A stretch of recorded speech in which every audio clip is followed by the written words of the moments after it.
Hey guys, welcome to our show, Your Road Co. I'm Christine. And I'm Stacy. I'm going to introduce our guest today. I've known her and worked with her for a number of years. I don't even know how many at this point. Her name is Eri. She's a hair and makeup artist, among many different things. Like, I feel like every time I talk to her, she's done so much. Like, she's involved with so much. You're just like always taken away with all the things and her accomplishments. So, Aries, if you could kind of like introduce yourself to everybody. Okay, hey guys, thank you for having me on here. My name is Eri Suno. I also go by Eri Vincent. That's kind of like a random story, but my Instagram is Sooner or Later. So I go by Eri Vincent, but Suno is my real last name. Anyway, side story. So I am a hair and makeup artist. I've been doing it for about 15 years, and it's been just kind of a crazy story. I just started, I kind of fell into the industry. I ended up loving it. It's been my main job for, my whole working adult life. I am a Japanese American. I was born in the US, but both my parents are Japanese. And yeah, I'm just kind of, living my life here in Florida. And I work currently in the production side of fashion marketing. So basically, I do hair and makeup for e-commerce ads. I also do hair and makeup for reality TV shows, some film, and some runway as well. So I do a little bit of everything within that industry. That's awesome. I know you've also are in front of the camera as well. Yes, yeah. More recently, within the past 5 years, I started to do on-air beauty expert kind of stuff. I kind of also fell into that too. I was randomly on Facebook, and this guy was like, "Hey, I kind of feel like you'd be good in front of the camera talking about, your expertise and what you know." And I was like, yeah, sure." Like in high school, I was the news anchor, so I was like, "Okay, I've been on camera like once before." But so I did it. I loved it. I was on HSN and did some beauty expert segments where I just kind of recommended products. I'd talk with the other hosts and just give my insight on the latest beauty trends. So I really loved it, and I hope to continue that. And I have a YouTube channel as well, but it's that's more of like a slow building project. Yeah, it's not easy. YouTube is not easy. Yeah. It's not like No, I don't know how these 15-year-olds do it. It's so hard. Just like the editing, the lighting, like it's like this whole setup. It's like a full-time job for real. So it's a lot more work than people make it seem on YouTube. They make it seem easy anyways. oh my God. Also a news anchor. So Yeah. like in her whole 4 years of high school. So yeah, I always thought I was gonna get into TV, and then of course like life happens, and you're like, oh, follow a different path. But that's how I know, like, editing is not easy, but it was one of the, like, a passion of mine that I loved growing up. But it's so difficult. You really have to love it. If it's a side hustle, it's a little bit harder to get into. Yes. before we get really deep into your story, I want to see, what is the Vincent about? If you do want to share it, because I totally, it's part of my journey, so I'm happy to share it. I was married for 7 years, pretty much all of my 20s I was married. My maiden name is Suno, Eri Suno, but whenever I introduce myself now as an adult, I'm 35, I say Eri Vincent because that was my married name, and I created my business under Eri Vincent. So it's a little frustrating now because with social media and like you have to brand yourself, all of my usernames online are Suno or Later, which is a play on my maiden name. But then they're like, what's Suno? And I'm like, hi, my name's Eri Vincent. So it's kind of just like a stupid story, but I should go back to my original last name. But there was a little bit of bad blood with my ex-husband, but unfortunately, like, I like the way Eri Vincent sounds, so that's the only thing I stole from him. Sounds like really good. And Christine's kind of, yeah, like, so I'm experiencing the same thing, just like recently married, and I'm 32, and I'm in the military, and we just go by our last name.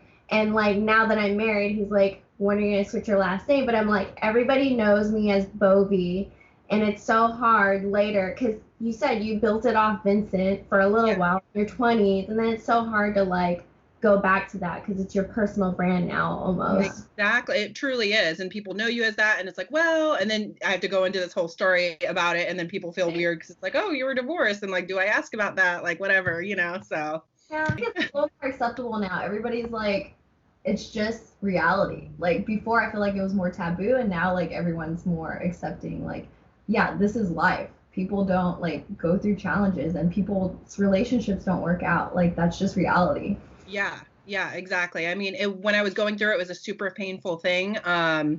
But yeah, my ex-husband cheated on me with my best friend for 2 years behind my back. So that was a really huge struggle. And that happened at the peak or at the beginning of my hair and makeup career. So I started off as a makeup person, like behind the counter. So I worked for MAC, Clinique, things like that. And then as I was getting busier and busier, I decided to go off on my own.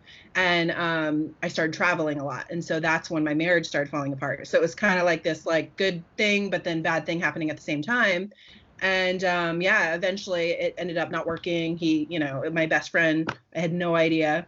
Right. So yeah, it was a really tough situation, but thankfully I got my career out of it, and everything's good now and we're still friends. It's fine. But yeah, I mean, it's just reality. Like you said, it's a hard situation, but it gave me one of my greatest joys, which is my career. So. Right. And I love that you share that, because like from that struggle, like you were still able to be resilient through all of it and find a way for yourself. Like, this isn't going to break me, which I think like for a lot of women, and this is so empowering that you're sharing this, is like a lot of women, who may be going through this right now, like may not see that way out or may feel like chained to their situation, but you absolutely like went past it and was like, you know what, this isn't the end for me. Like, I'm going to continue to press on. And maybe, I don't know, like maybe you can share a little bit more, but maybe like at the time, like there may have been a mental challenge, but you still overcame that and just made you stronger. Right. It makes me feel like she was like a phoenix coming out of the fire. It was like there's all this like stuff going on that was like struggles and all these things, but through that you're like, I'm still going to be me and stay on top of like what I want to do in my passion. Yeah, exactly. And I got married really young too, so I was still coming into who I was. I met him when I was 18. I was engaged at 20, married at 22. So it was this like process, and I think we just grew apart. We just were not going in the same direction. He wanted like a housewife, somebody that was like cook and clean and stay home, and that's it. And I was not ready for that, and he knew it.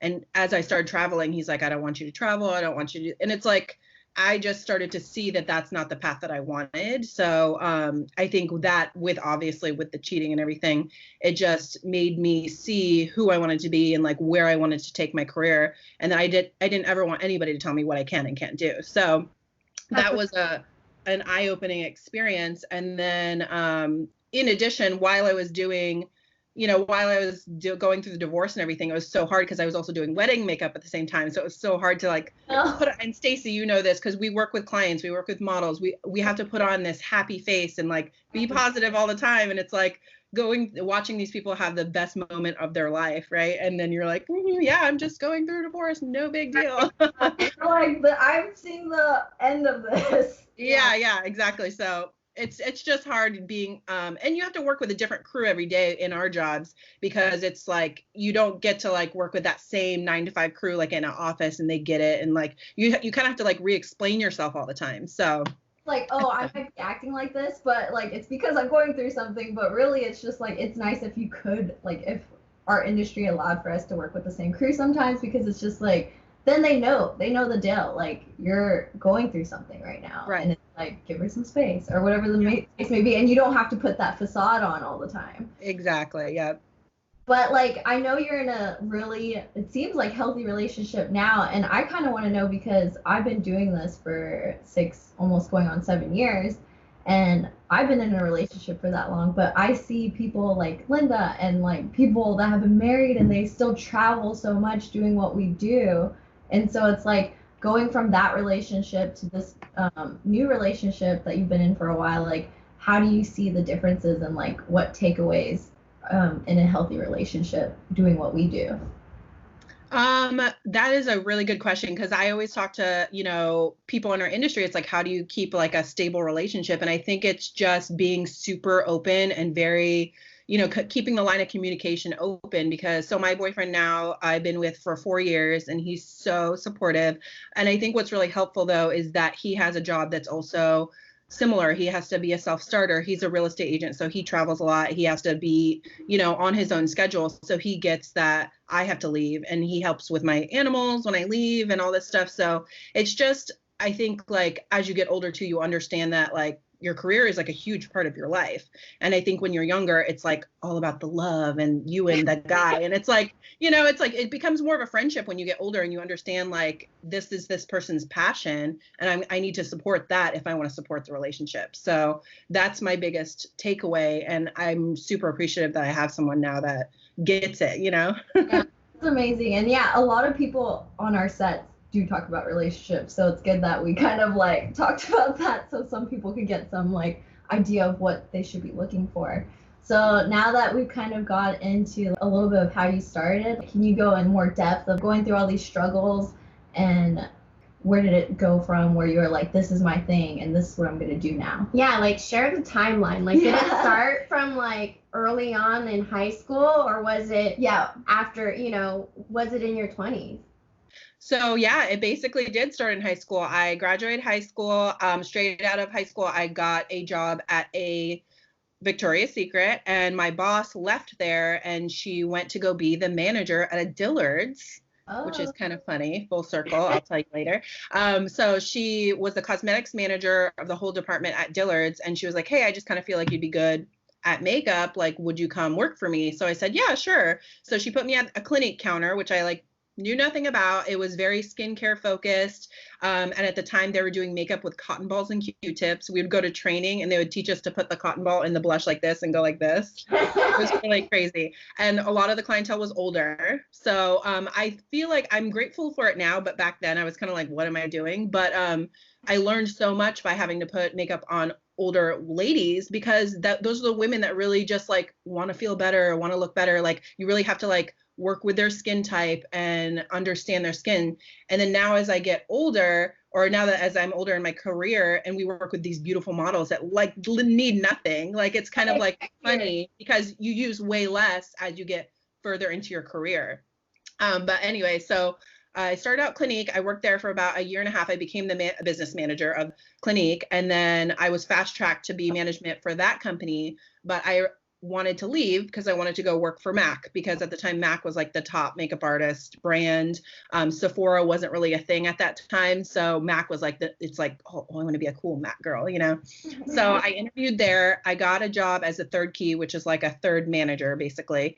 I worked there for about 5 years. I managed 2 of their stores, and that probably was a defining moment where I loved makeup. They sent you to trainings. I got to work for runway shows. I did Miami Swim Week. They sent me just like a lot of places, and you got to learn from other artists. So we would have these things called MAC Update, where you'd go with all the Macs in the area and you'd see all the backstage trends. You see all the new stuff coming out, and it was just super exciting. So that's where I learned to love it. Then go ahead. Is that common for all MAC girls? Is like that's the sort of journey that they open. provide, that's or opportunity? Yeah, they do. They're really, so I loved MAC because it was started by 2 guys, and they made their makeup in a basement, and it was really underground. It was they were very into like the drag scene. They were very into like this organic way of like expressing themselves, and they support a lot of charities. So I really liked what they stood for, and it was one of the companies at the time that wasn't so like corporate, So right. I loved it. It was more art based. So that's what drew me to that I guess vibe of the company. But yeah, they really take a huge part in training their employees and making sure that like you give back and that you really like love what you do. Yeah, they just invest in you as a person, help you grow. So it sounds like you were doing all these things and these events and everything. What were you meeting people that were doing what we're doing now, or what you're doing? And then so actually, while I was working at MAC, I got my very first production job. It was this guy named Jason. He lives in Sarasota, where I live now too.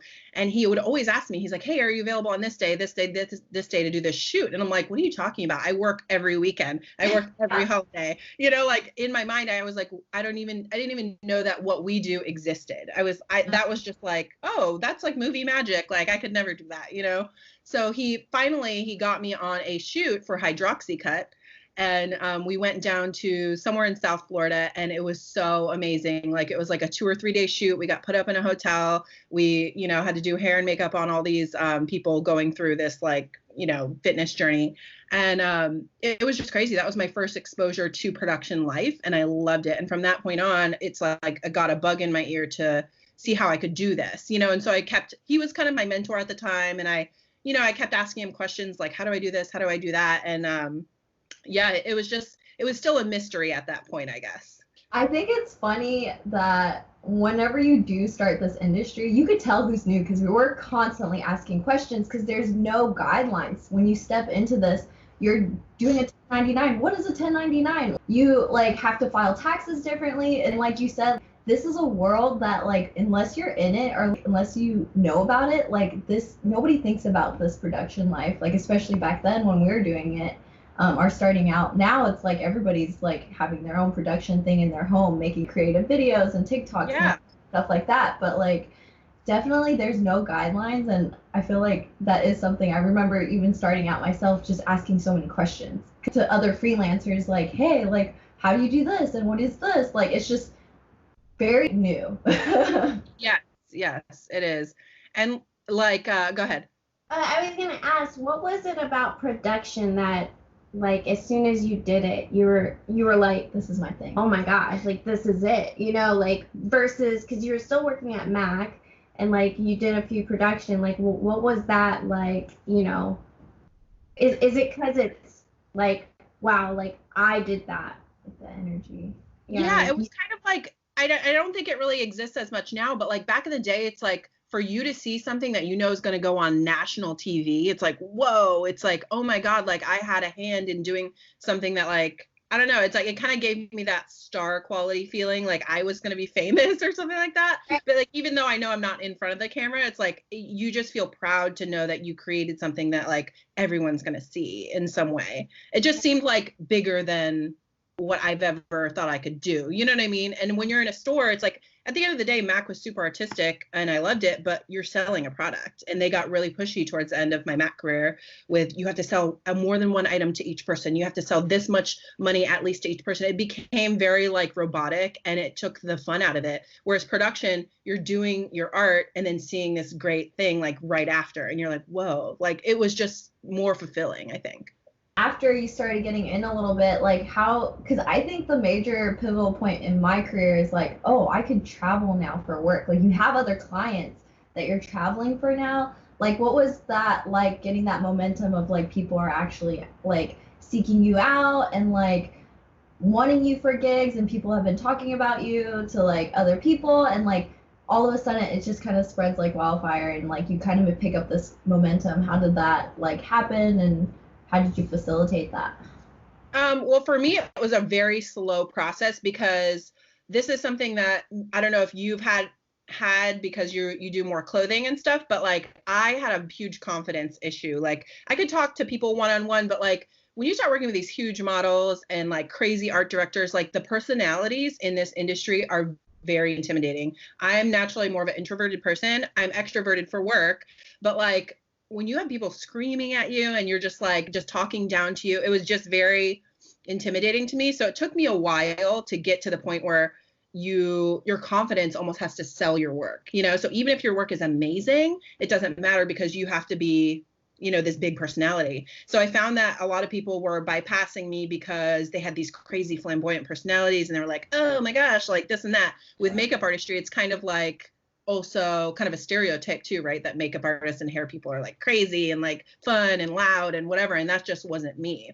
So I took my time. I did a lot of test shoots. I did a lot of like, things with people I was comfortable with. But when I did start picking up, it was crazy. I did join an agency, so I got represented by Wilhelmina Models. So they have an artist division, and I started putting all my work up there, and it just it was crazy. I couldn't believe that you could get work this way. It was just like, oh, this person's requesting you, this person's requesting you, I'm putting you in a package for this.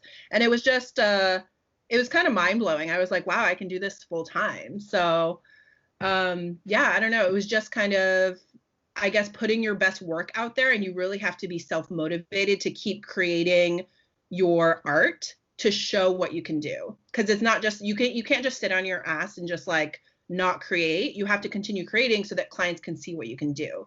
So through the agency, did you ever feel like, I guess, the vehicle to help get your work out there, did you ever conform to that stereotype in your guys' industry, or like you were able to continue to be who you were and just let your art speak for itself? I definitely felt like I had to conform, and I still feel the stigma a little bit today.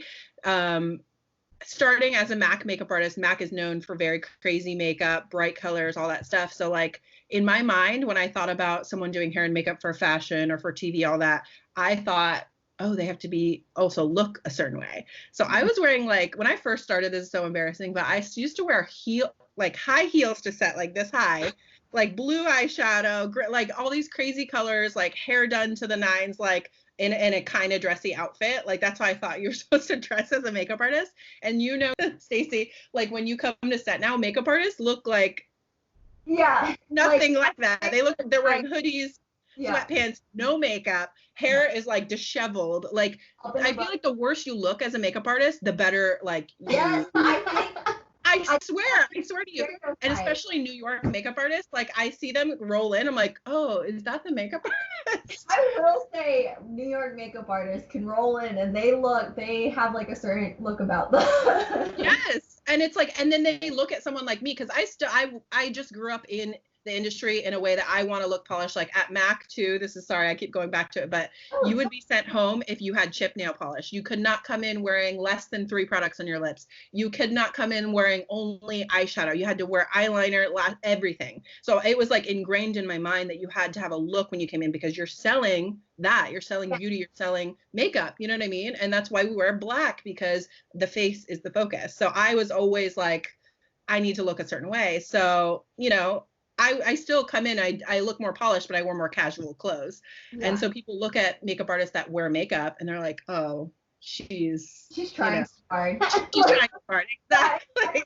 So I think there is a struggle for sure between editorial hair and makeup people and then Instagram makeup people and then like, you know, clean makeup people. It's a big struggle, and there's a lot of cattiness in the industry, unfortunately.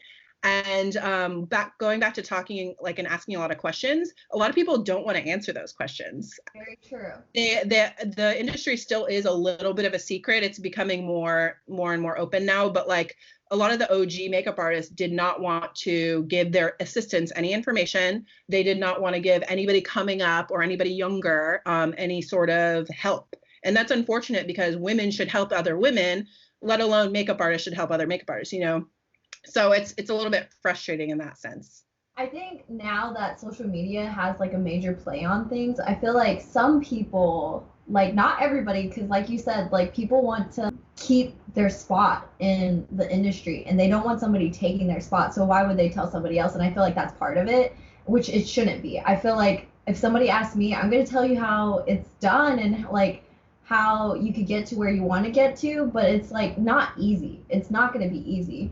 Oh, so going back to your question about did I have to conform? Yes. So I do feel like I did feel like I had to conform. I had to tone down everything. So I changed my look, but I also had to change my style of makeup, because I was used to prom girls coming into MAC at this very early stage and coming in asking for like a cut crease and a crazy brow and all this, lots of lashes. And when you get into the industry of fashion, hair and makeup, it's nothing. It's nothing. It's like basically they just want to even out the skin where you need it. Very minimal. Like the cool girl look is no makeup. Yeah. So that to me was the most surprising factor when I got into fashion, for sure. So whenever, I was going to ask before, like whenever you had an agency, because I think that's a pivotal point. Like even me, I was freelancing and not even knowing I was freelancing at YOUROAD because they called it an on-call stylist. And I was still getting a W-2. But whenever I got an agent reached out to me and they're like, hey, would you be interested in working in different studios and stuff like that? And I was like, what is this? Like, no one told me about agents. And like, once you get an agent, they're kind of supposed to be that person that like finds work for you and does like, that's your middle person. They have all the connections. So like whenever you had an agent, like did you get excited and were you like, this is a whole different world to me, now I can do all this work, stuff like that? Yeah, when I got an agent, I thought it was going to be like the movies where it's like you're calling your agent all the time and you're like meeting with them. Literally, I met my agent one time. And to this day, I think I've only met him 3 times, which is crazy. And like everything's over the phone. Everything's, hey, I'm putting you on hold for this. Da, da, da, da. It's very it's hands off. So that was surprising. And you basically they have to trust you and you have to trust them because there's a lot of jealousy. It's like, why is this person getting this job? Da, da, da. And it's like you kind of have to push to get your portfolio seen a lot of the times because now there are so many people that can do what we can do. So yeah, it was a little weird working with an agent and seeing how I get picked for certain jobs or like what do I need to change in my portfolio to get a certain job. And I found that with clients, they really want to see their vision like already in your portfolio. So like let's say you have a client like Glossier and you want that client, you need to put pictures that look like their current advertising in your portfolio. They can't like imagine that you can do it unless you put it out there. You know what I mean? So it's like they get to see your skill level by like what you already have. So that's why it's really important to do test shoots and things like that so that you can show your range basically. So I think for the average person, I'm glad you brought up test shoots again. They don't know what test shoots are. I mean, we know what they are. So can you explain a little bit what test shoots are? Yeah, test shoots are basically a free shoot. Nobody gets paid, and it's basically a trade for pictures. So the photographer, the stylist, the hair and makeup artist, all come together, plan a shoot, and they come up with a concept or a story, and they execute it like it would be a professional photo shoot. And then everybody would get the pictures, put it in their portfolios, and that's what helps get them work. I like to call it like the honey. It's like the money and the honey. So like the honey, the test shoots bring the clients, and which gets you the money, which is like the money shoots, which is another point I want to bring up is that I came into this industry thinking, oh my God, I'm going to be shooting campaigns and billboards and all these crazy things. And like the things that make you money are sometimes the most boring things. It's just, yeah, it's like you're not going to, and so I did a shoot for El Portugal and it was so cool, so fun, $0. Okay. Wow. The things that I make my bread and butter money from is e-com.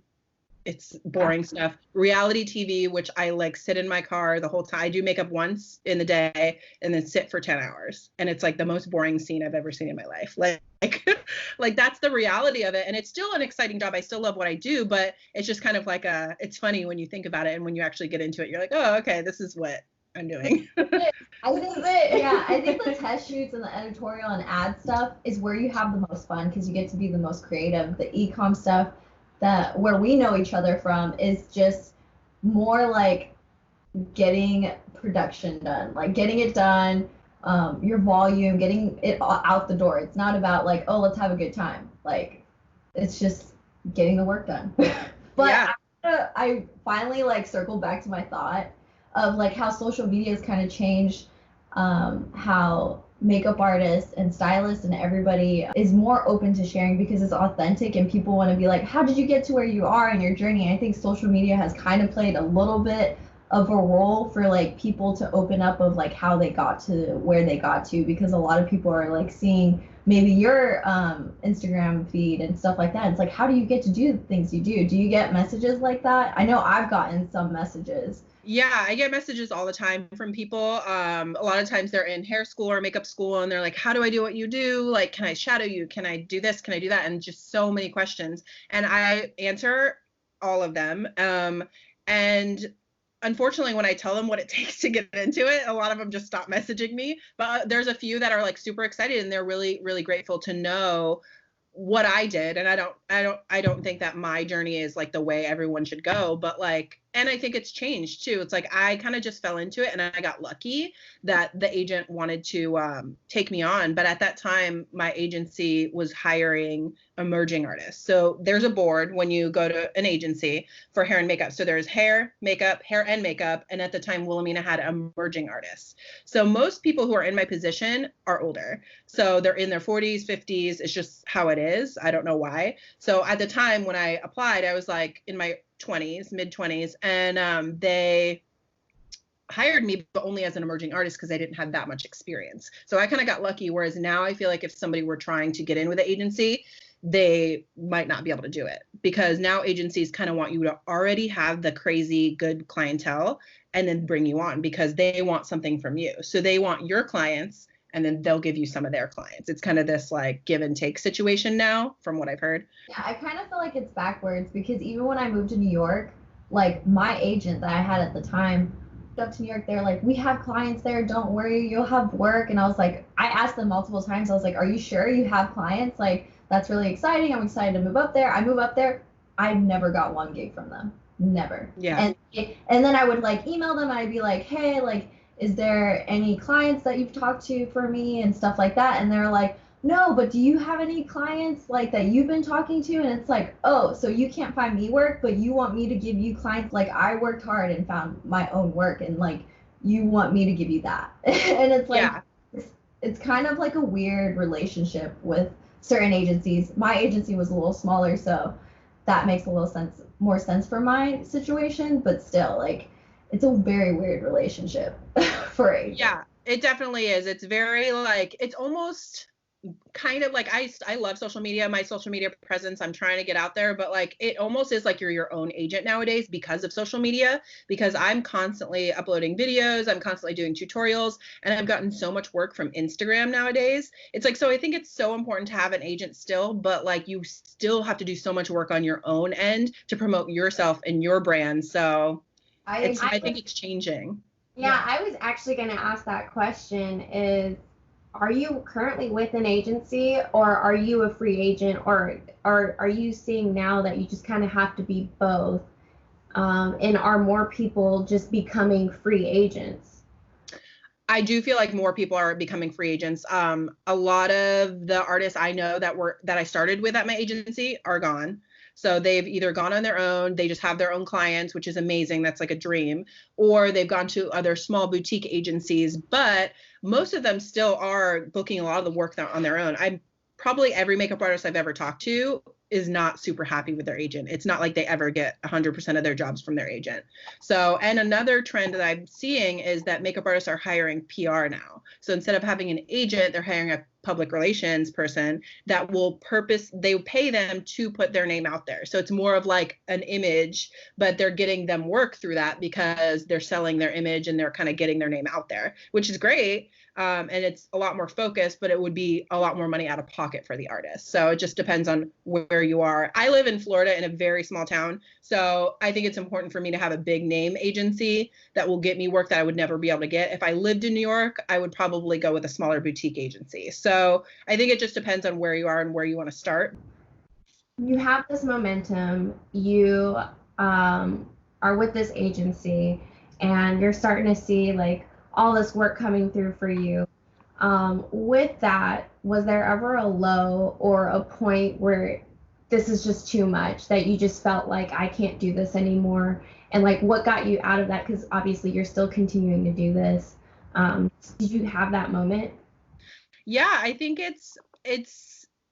it always happens, and it still currently happens. I mean, not right now because I'm not working, but because I travel a lot of the times, you kind of miss out on what's happening at home. So I have 2 dogs and a cat that I love. I have a boyfriend that I live with, and I would be gone, where I know Stacy from, we would be gone for 2 weeks at a time, maybe even longer. And you'd come home and you feel like you have to rush to get all these things done. I have to like do this, I have to do all my appointments, I have to meet with my friends, I have to hang out with my boyfriend, I have to like walk my dogs as much as I can because I feel bad for leaving them. You know, it's like you start to feel like you're missing out on your real life back home, or it almost feels like your work life is your life and then this is like a vacation, like being at home. So I got really burnt out with that. I started to just like not answer people on emails. All my other like relationships kind of like fizzled out, you know, just friendships and things like that. So I just, you know, I don't know, I guess like I dealt with it by just holding myself accountable and like making sure I got up and like did the things I needed to do. And like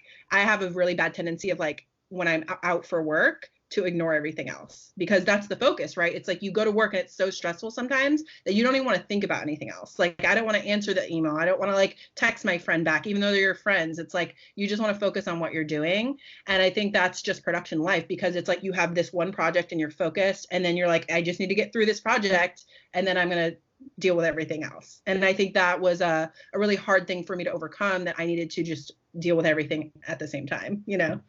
Yeah, definitely. I hear the same things from Stacy, and I'm sure she can expand on that. But I'll get phone calls from her, and she's like, "I just want to be home." Yeah. I'm in a weird situation where like a lot of people do 2 weeks and at the studio we're working at, and they'll have me on for months. And like last year, or I guess it was the year before now, I was there for 3 months straight. And I was like, I am going crazy. Like it felt like Groundhog Day every day for me. And then like missing out on home, like our dog passed away and I was heartbroken. Like I couldn't be home. Like I had one day off in between everything because we've been doing weekends, working on the weekends. So I had Sunday off. That Saturday I was like, I'm gonna come home because I felt like he was in a bad place, and I was like, I'm gonna come home to say bye to him. And my parents were like, you're crazy. That's like a 14-hour drive to and from. And I was just like, I need to say bye. And I didn't get that. Like he passed away like that Monday or something. So it's just like it is a challenge to juggle your real life and be able to travel for work at the same time. I definitely feel that. And then something else that I wanted to mention, kind of something switching to like social media for the industry. Like I feel like a lot of models, and I'm pretty sure for you too, especially because you have an agent, like there are a bigger agent. They're kind of switching to like, oh, if you have a big following, you're more ample to get the job. Like if you have no social following, like your Instagram following is not in the thousands, like you will not get the job. And I feel like that is crazy. Like, can you speak more on that? Yeah, I mean, I saw it with models first, but now it's trickling into makeup artists, stylists, all that stuff. But like models would literally have this amazing book, beautiful face, like I don't know, out of this world, but they didn't have a lot of followers, so they were missing out on work. And these girls that are like 5'5", and the standard is like 5'9" or taller, you know, the five girls are getting more work because of their following, and it's crazy. And I think that's amazing. I think it's opened up another avenue for us to like make money and like get exposure and things like that. But it's super frustrating for people who were in the industry before that, because we're like, oh my gosh, like we have to change. We have to like go with the time. So it's a little bit frustrating for me because I love social media, but I haven't hit that point where I'm like in the 100,000s. Like I have a, you know, it's like, I don't know what it takes. Like you kind of want to pull your hair out because it's like, what do people want? You know, it's like, I go on Instagram, I post a picture and it gets like 2 likes and I'm like, what do you guys want? You know? Exactly. It's so frustrating.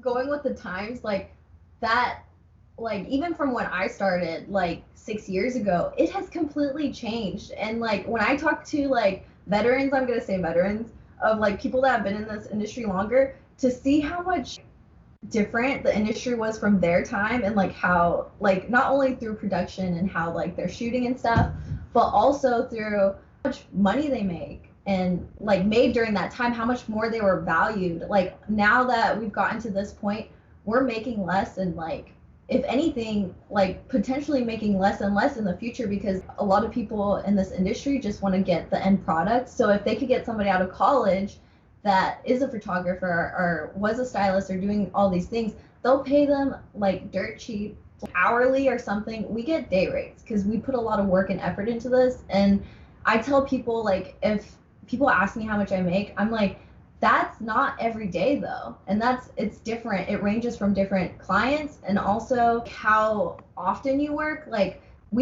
I feel like we get paid more because we're not working full time. Like that is also another reason why I think we get paid, compensated the way we do. And the fact that companies think that they could undercut us just because they could get somebody else off the street that may know a little bit about it, not as much as us, I feel is like crazy. Like what's your take on that? Like how the industry has like grown and developed even since you've been in it? Yeah, it's changed so much just within the past 5 years. Like, you know, when I first started, it was like, oh yeah, we'll pay for you to fly here, fly there. Nope. Like now everything is you pay your own way there. Day rates are getting cut. Now they're asking for like, you know, the standard is a full day, which is like 8 to 10 hours. And now people are like, well, can we hire you for a half day? It's just like everybody's trying to like get the cheapest way possible, which I understand. Things are changing. The whole retail industry is dying. Like people are not shopping at brick and mortars anymore. So I get that they need to change their business strategy, but it's like especially with the coronavirus right now, like a lot of the places that we used to work, they're having models do their own hair and makeup. And it's just really frustrating because I feel like it gives the client that like, oh, well, we can do it without them. So, you know, which they can't. They look like crap, you know? Yeah. I mean, some models are good at it, whatever, but like they can't style themselves. It's like some people can't, you know, it's like it's just not good for us, and it's a little bit frustrating. And I don't know if you've seen the trend that's been popping up on social media where models are FaceTiming photographers and they're doing FaceTime photo shoots.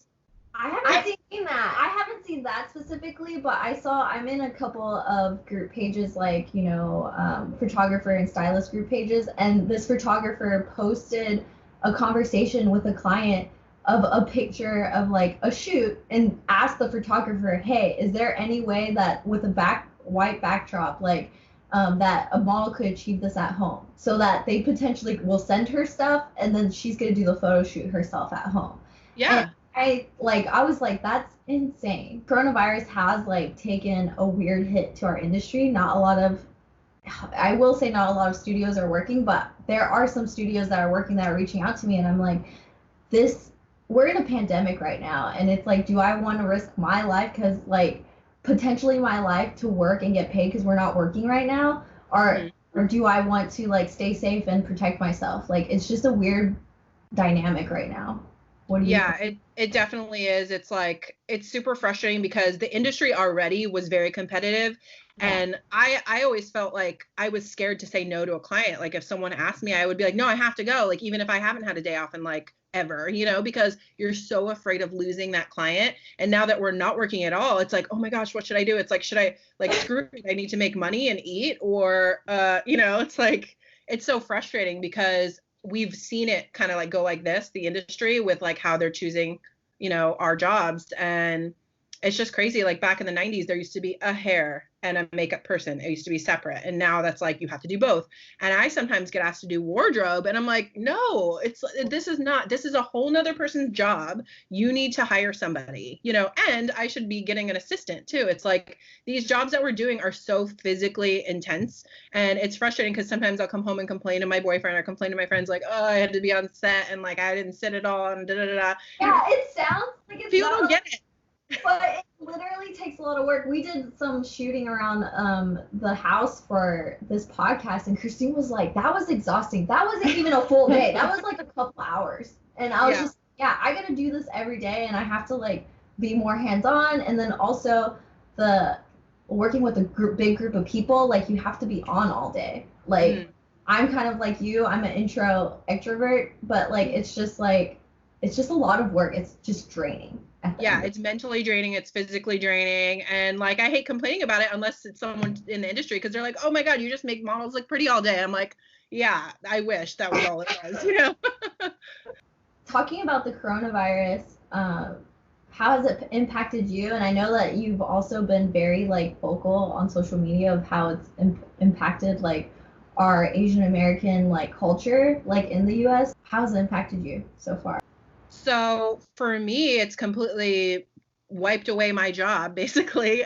So it's really frustrating because I hear some people that are like, it'll be fine. Don't worry. Your jobs will be there when you come back. But my job is to be in people's face and to touch them and to be like in their range of their mouth, where if they cough, I will get sick. So it's very scary for me, because even if this is all over tomorrow, let's say, when I go and try to get work, I feel like people have gone through this like traumatic experience, because it is, and I think they're going to be looking at their priorities differently. I think makeup and hair is always seen as a little bit of a vanity situation. It's not necessary, and people are going to be like, well, I can just do it myself. Well, and like they're going to be very concerned about cleanliness.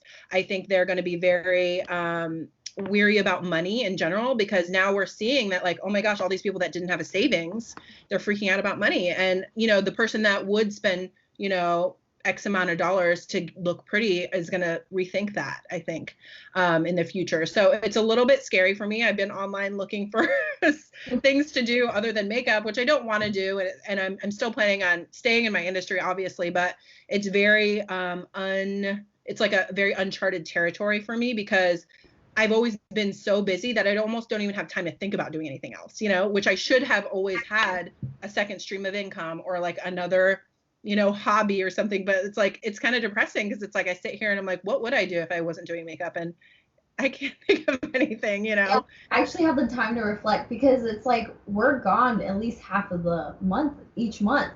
Yeah. Like longer. So it's like we're so busy and we're also getting all the like, hey, can you work for me? And us not wanting to say no to any job because we don't know if we're gonna work tomorrow or something.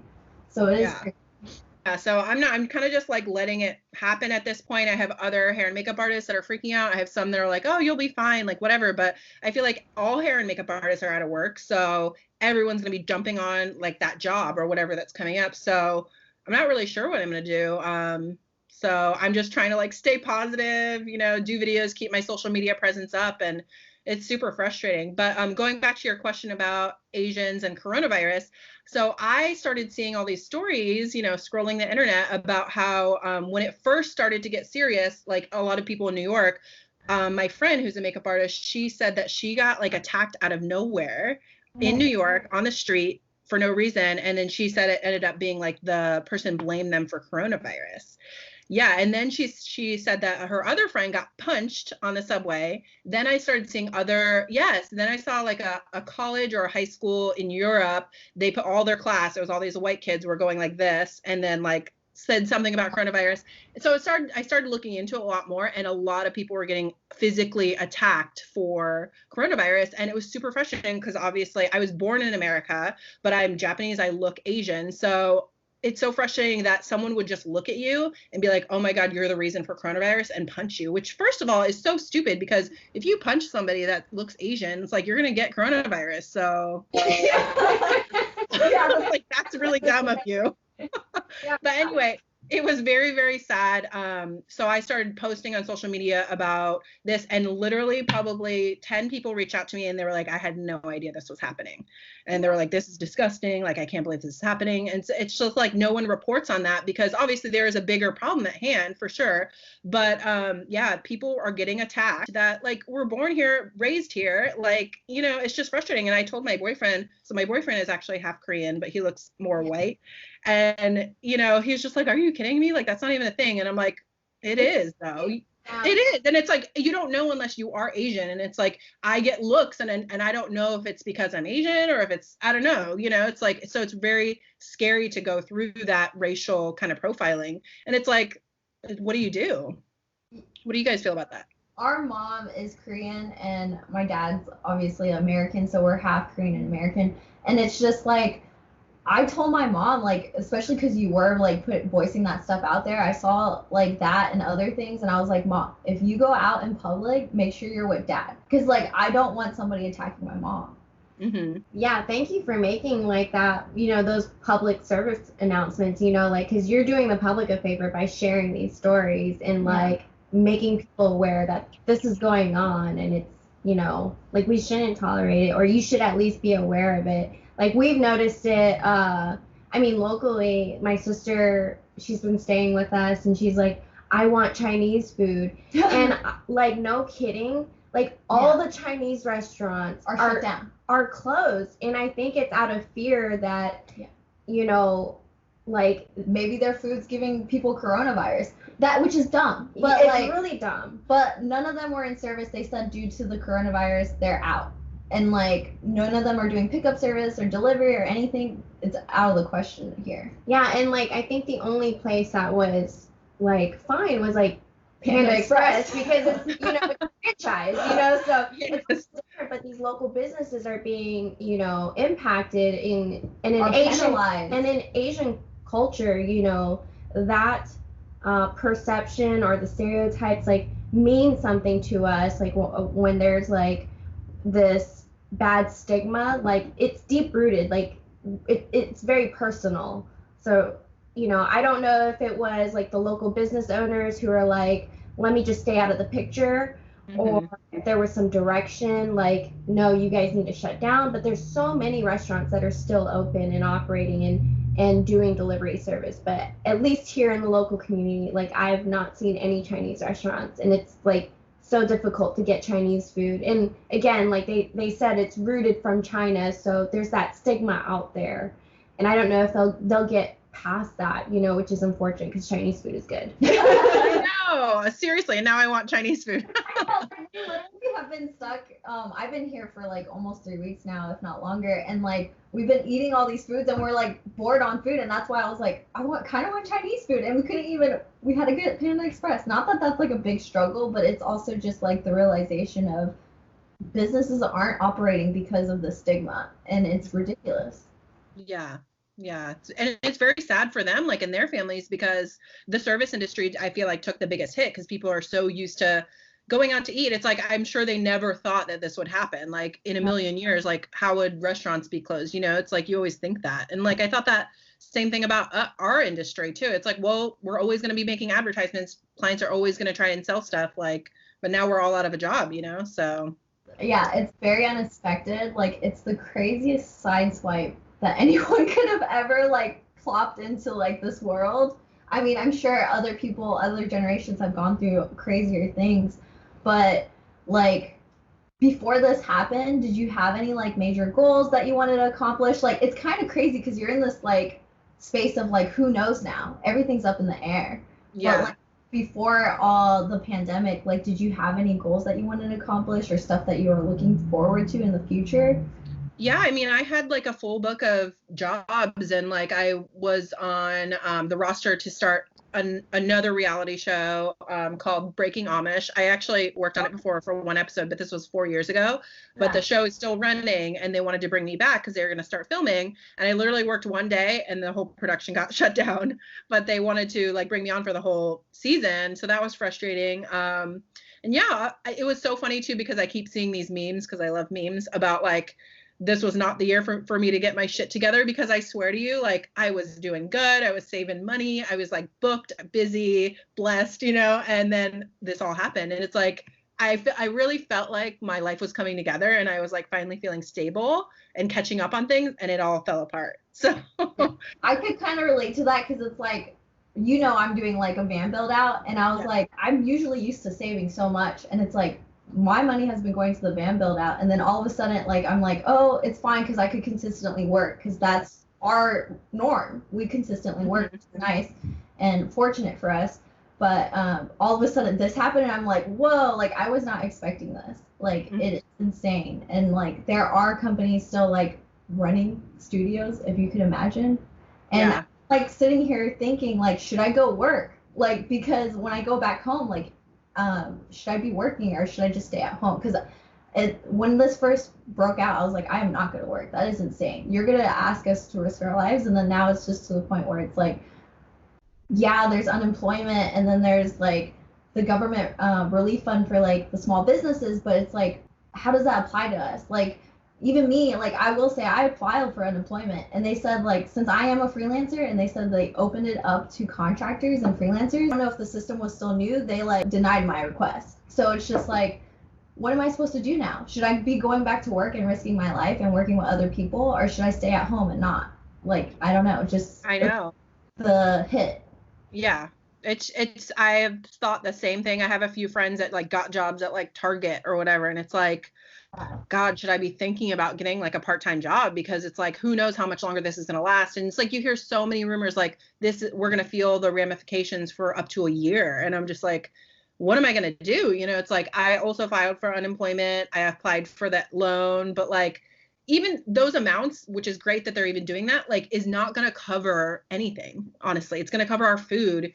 Like all these bills, they're all pushed back. They're not forgiving them, So I don't know what everybody's going to do. And I'm in a fortunate situation where I'm fine right now, but like, I know there's people who worked as servers and things like that, that they were counting on that money nightly, and that's just the server mentality of, oh, I can make it up tomorrow. I can make $300 tomorrow. But like, what are they doing? They're probably struggling for food and things like that. So I always think about that. It's like, what is the government going to do to help people like that? It's super frustrating. Is there anything else like that we haven't covered that you'd like to share with our audience? I mean, you've shared so much, and this has been a great conversation. You have been an amazing guest. Oh, you're doing this for a living, like, Go for it, yeah. I don't know. I think just going back to the industry and like how to get into it and how to overcome some of the struggles. Like I don't know if you've seen this, Stacy, but like I feel like there's a little bit of sexism in our industry. I feel like if you're a girl and if you're not, like I said before, loud, flamboyant, crazy, like it's harder to progress in our industry. I feel like the people who are louder get more work. And I feel like a lot of times the guys, in our industry are kind of like overshadowing the girls. And so I see a lot of like, a lot of that going on. Do you see that in your side either? I do see that, and also I feel like because this industry, especially if you talk about e-com and stuff like that, we're surrounded by women all day. So if there's like a guy hair and makeup artist or a guy stylist, for some reason, everybody gravitates towards Yes, they love it. Oh my gosh, another person, like a guy, opposite sex. Like, it's insane to think about, but that is true. And I'm an introvert too. So I remember working in New York and I got to assist a stylist that has been in the industry for a long time, 15, 20 years. And I think he read me, which was very awesome for me. But like we met, like the first time we met was on the day of the shoot. And I could be very like extrovert and being like, hey, but at the same time, like I am introvert in the beginning because like I don't know you. And so it's like I gotta open up my shell a little bit. I gotta be like comfortable and be like, is it okay to like come out of my shell a little bit or be me? And like, or do I like, it's not even the fact of like, is it okay? It's just, I'm sussing out the situation. Like, what is the setting like? Do I feel comfortable? But I feel like for me anyways, once I do work and people see my work ethic, which just like him, like we worked on the next shoot and like I was like, oh hi, like we were working with a new crew and he was like, yeah, don't worry, she's quiet in the beginning, but she gets like, she'll warm up. And I was like, whoa, like he called me out, but in a way that like, oh, you get me, and it made me happy.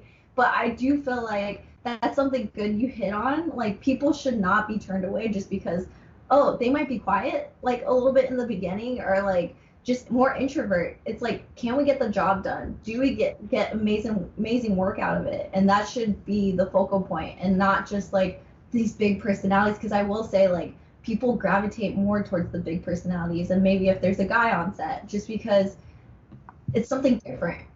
Yeah, and I think I'm the same way like you are, and like my sister is. Like it takes a little bit for me to warm up, but then when I warm up, like I'm good to go. And that, like, I remember I was in a full class of like 20 people, and that was their first feedback with me. They were like, your first impression means everything, and we thought you were this quiet person, and then like you were just so amazing. Like you, like, first impression is important. Can you be that person? And that was the feedback. And I was like, wow, I mean, but that's just who I am. It's really hard for me to just be me when I don't know you. But I mean, that's some good like feedback from you is, hey, this is what our industry looks for. It's that loud, that flamboyant, and sometimes like that's what gets you the job. I think people just need to be more open-minded to different personalities. I think that's probably a good takeaway from this. Right. Yeah. And I just feel like too, like I wish that I would have been more confident as I was younger, because I do notice that it does get you the jobs. But even working with models, like models have even told me too, it's like if that makeup artist is not confident, you can feel it with like the way they're putting your makeup on. So like if you like the way that you touch somebody with a brush or the way that you're like applying skincare or something, they can feel if you're nervous, and they can see it on your face because you're like this close. And then the model starts to feel not confident because you're in charge of like making them look good, so then they start being like catty. So I've had a situation where like a model didn't like me because I was just really scared, and she was like this big model, and she like complained about me. So it's just like, it's just frustrating because it's like you almost have to fake this confidence that you know what you're talking about to sell yourself. And so it's like, it's this balance of like, obviously talent has to be there, but like you have to like be super confident, but then you also have to be very passive because you have all these people on top of you telling you what to do. So you cannot be sensitive, which is, it's really tough because we're creative people, and it's like these are our talents and our ideas that we're throwing out there, and there's literally people saying no, like you're terrible all the time. like art directors, some art directors are just like, oh, it's so frustrating to work with them because they don't know what you're doing. They don't know what, it takes, and they're just so easy to like cut you down. So it's this constant, I think it's more mentally frustrating to work in our industry than it is physical, because you're constantly being checked for your talent. So I know so many makeup artists and like people that are like high up in the industry that still are not sure of themselves because we get like cut down so much. So it's another interesting thing, Yeah, that's crazy to think about. But I will say that we really do feed off of each other's energy on a set. That is a major thing. Like what you're saying, like how the model could like feel your nervousness or feel whatever emotions you're feeling. Like that is a weird thing. When you're on set, like if somebody is in a bad mood, everybody feels that. Yes, that's for sure. Yeah. 100%.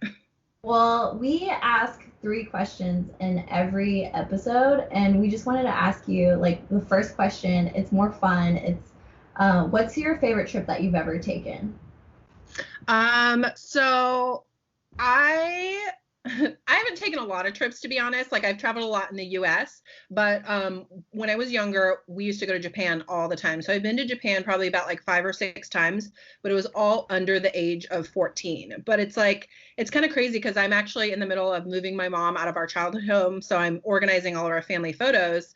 Looking through them, it's like I had so many amazing experiences when I was younger, and now that I'm like an adult, like I don't really travel that much for fun. I travel for work, So I think the most amazing trip I've taken was one of the trips to Japan, when I was older, and it's like the food was amazing, the people are amazing. It just you experiencing different cultures is like the best education you could ever have, because it just made me realize like how different Americans are versus Asian culture, and it's just like there's a lot of respect going on, just like I don't know, just like the little intricate details like people put in Japan, like for making things look cute or just like being polite. It's just like it just makes you learn more about people in general. So that was one of my most treasured trips, but I would love to go now as an adult and really, really appreciate it, because now I'm like such a foodie. I love food. My dad was a chef. I love Japanese culture, even though I was born here. Like, I just love everything cute and like packaging and things like that. And it's like, I wish I could go now and really, really appreciate it for what it was, Do you think you, like, when you did go when you were older, do you think you understood your mom more? Like, a little bit? Yeah, I think so. And she, and I was surprised. So my dad passed away when I was 21. So I thought, oh, for sure she's going to go back to Japan, because it's just me and my brother here, and she has 2 brothers and a sister and her whole family. And she's like, no. She's like, I'm good. And like, I'm like, really? Because like I would love to go to Japan. And she's like, no. She said that basically in Japan, older people are they're just like, they don't have like a place in society. Basically their kids take care of them, they sit at home, like you can't really get a job if you're older, like it's just you're put in a certain box, and there's a lot of respect for elders. But in America you have more freedom. Like she goes like ballroom dancing, she does like a lot of things, she still works a job right now, and she like loves it, and obviously she wants to be near her kids. So I do understand her more now, and like where she came from, and going to Japan, she grew up on a very poor small island, and like so I get the things that she does now, and it helped me understand my family and my culture. Are you talking about the things she does that almost every Asian does, is repurpose like cans and jars, and like is that you're like, oh my God, the thing she does? And I'm like, that's probably every Asian though, even if they're like in a small countryside. Like, I mean, it's smart though. They were millennials, or what were they called? Minimalists. They were minimalists before minimalist was even a thing. Dude, she saves every single thing ever. She like growing up, she used to go through my trash because I would throw away just random things, because I like to throw things away. And she'd be like, you can still use this. Like she would tear pages off of an old planner and be like, this is a blank page, you can use this. And she saves like every single piece of junk mail because she can use it to like wrap things. It's really frustrating for me, but like I understand, because she's like, well, I grew up poor, I didn't grow, we have to save things. And yeah, she saves all her cans, she saves all these like old containers that like are falling apart. And I'm currently like dealing with that now, because she's actually also a hoarder of other things. Like she just loves clothes, and she literally has like my room, my brother's room, and her room are full of her clothes. So actually our mom, if we left her alone, like she would just the house with clothes into. Yeah. And I think our, like fun stuff. like I think our mom would be the same way, you know, like I think we asked her like, are you gonna go back to Korea or do you ever want to go back now that we're out of the house? And I think like she's just gotten to the point where she's more Americanized, and exactly what you said, like you get put into a box when you go back. You've been out of that country for so long that you haven't been able to build yourself and make a name for yourself. And to just inject yourself back in, it's very difficult. Like so my mom would say the same thing, but going back as an adult and visiting every once in a while, like, man, I hope you do that. Like, yeah, hopefully after this, after this all ends. For sure. So one of the other questions we like to ask is, if you could see anybody else or recommend anybody else for this show, who would it be? Because we love the word of mouth, and I'm sure, like, you know, I heard about you through my sister. That's the kind of, you know, recommendations that we love to see. Is whose story would you like to see here? So one of the things I love about my job is we get to meet so many cool people. So one of the people that I thought you guys should interview is Bailey Riddle. She's a model. She is super inspiring.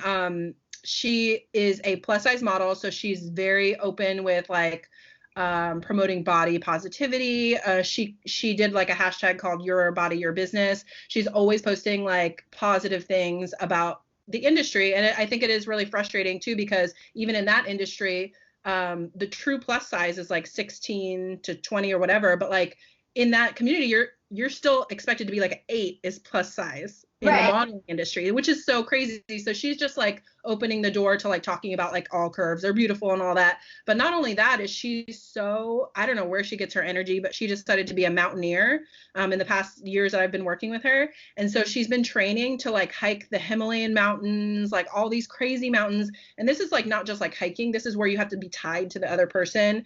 And like if one of you falls in like a hole, like you have to pull the other person up. And like she's been in some crazy like life or death situations. She's amazing. She's a really inspiring person, and she always has like amazing stories, and she's so funny too. So I think that's somebody that you guys would love to talk to. She's very inspiring and positive. Yeah, we'll definitely reach out to her for sure. And the last question we like to ask is, if you could go back to your past self today, like what would you tell yourself? I would just say to like not be so unsure of yourself. I'm still this way, but like I would always kind of question whether I was good enough or whether I should try, or like I don't want to do it because I don't want to fail. That's probably my biggest obstacle in my whole life. Like I'd be like, oh, but like what will they think of me, or like, oh, I'm not good enough, or like there's so many other better people that would do it, so I'm not even going to try. And I think that's been my biggest mistake, because when I go and actually do try it, it's like I usually do succeed, and I'm once I get my mind set on something, I do it, and I do it to the 100th degree, and I've like proven myself wrong a lot of times. So I would just say to build your confidence, to just try it, because it doesn't hurt, because everything goes nowadays. It's like, you go out there, you do it, you fail, and then you try again. Like that's just how life is. Yeah, I think that's great advice. Is there anything, as we're closing, is there anything you like, social media, or where can people find you? Like, do you want to put that out there for the podcast? Yeah. So I'm most active on Instagram, and my Instagram is Sooner or Later, which is my last name. I love that. And then I've been doing TikTok. So if you guys want to see some cool makeup videos, I'm on TikTok with the same handle. And yeah, and I have a YouTube channel as well. It's just under my name, Eri Vincent. And hopefully I can share some beauty tips with like whoever wants to know them. Thank you for joining us. I do want to say her Instagram stories, like she mentioned memes before, and I almost forgot. I'm going to remember to say this now. Her Instagram stories, she is known for it. Even everybody on set, they're like, I can't stop watching your Instagram stories, because she reposts like the best memes. So definitely follow her on Instagram. Check out her story. You will thank us later. Thank you so much. We really Thank you so much for having me.